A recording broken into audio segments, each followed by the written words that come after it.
I wrote this book because I think we're missing something of the privilege of marriage. As God's people, marriage is not merely the have-to of an ethical requirement, but the get-to privilege of displaying the nature and character of our God as we enact our marriage, even if our spouse does not want to. Think about Genesis 1 and 2 with me. Marriage is the opportunity, yes, even God's command, to image God's nature and character. The command is something we get to do, not merely have to do. In this great creation story, God introduces himself as the one who speaks the heavens and the earth into existence.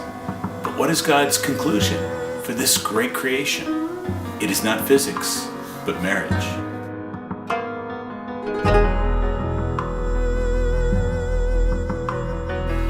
Second, marriage, anticipating the fall, calls us to image God's covenant faithfulness. When they rebelled against God, they wrecked the garden peace. Even so, God proved himself faithful to them.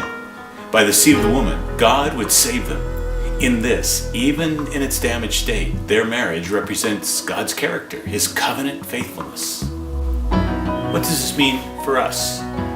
Too many of us come to marriage with other expectations of what marriage should mean. Some of these are not the same as God's own. Similarly, we come to marriage demanding what we can get out of it, and then, when disillusionment comes, as God's people who want to be faithful, we are reduced to what we must do in regard to marriage, to ethics.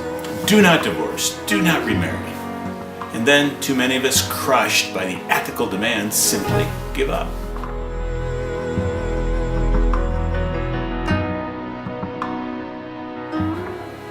Marriage is so much more than ethical demands on God's people.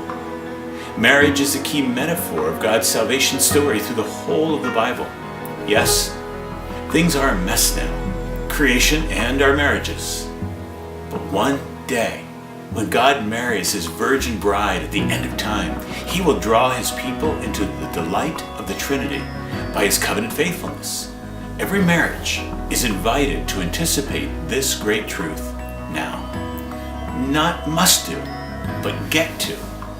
Even when it's tough, especially when it's tough, just like God himself.